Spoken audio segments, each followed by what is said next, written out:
Welcome to PsychWSigmund, the podcast, where we delve into the lives and works of influential minds who have shaped our understanding of human psychology. Today, we're going to explore the fascinating life and contributions of Thomas Hobbes, a 17th century philosopher who laid the groundwork for modern political philosophy and had a profound impact on the development of psychological thought. This is precisely the question that Thomas Hobbes sought to answer through his work.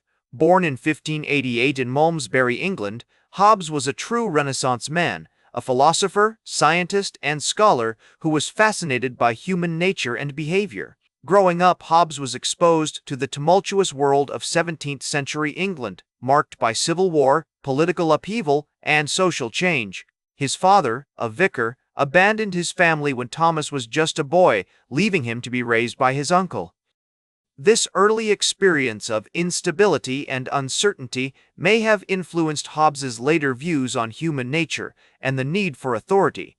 Hobbes's education took him to Oxford University, where he studied classics and philosophy. However, it was his time as a tutor to the Cavendish family that truly shaped his intellectual pursuits.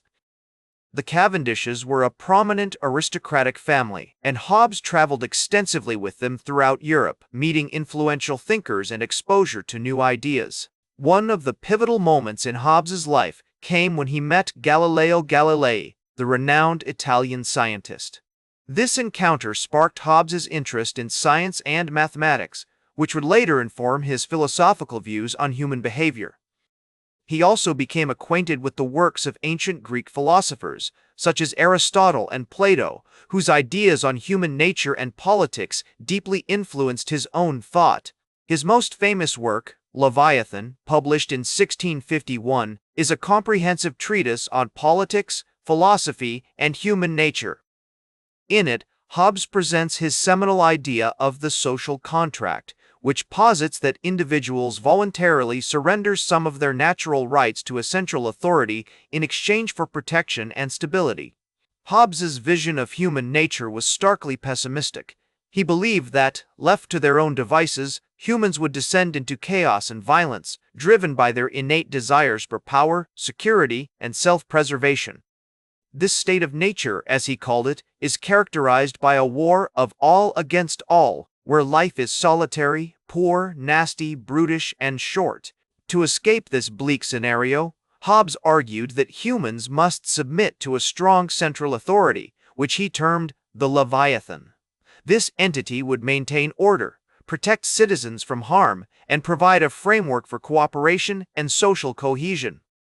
While this idea may seem authoritarian or even totalitarian to modern ears, it's essential to consider the historical context in which Hobbes was writing.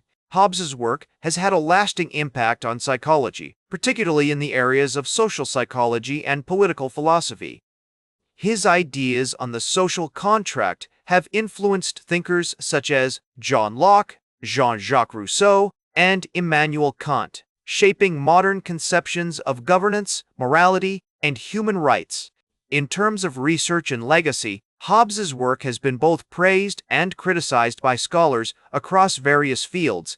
Some have argued that his views on human nature are too pessimistic, while others see them as a realistic reflection of human behavior. One example of how Hobbes's theories remain relevant today can be seen in the concept of game theory, which studies how individuals make decisions in competitive situations.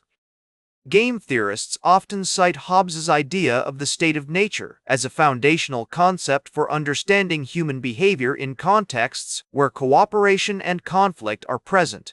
Despite his tough views on human nature, Hobbes was known for his wit, humor, and kindness. He was a true Renaissance man with a passion for learning and a desire to understand the complexities of human behavior. In his personal life, Hobbes was a bit of a loner, preferring the company of books to people. However, he maintained close relationships with several prominent thinkers of his time, including René Descartes and John Aubrey. Hobbes never married and had no children, but he did have a deep affection for his nieces and nephews, whom he supported financially and emotionally. If you enjoyed learning about Thomas Hobbes, make sure to like, share, and subscribe.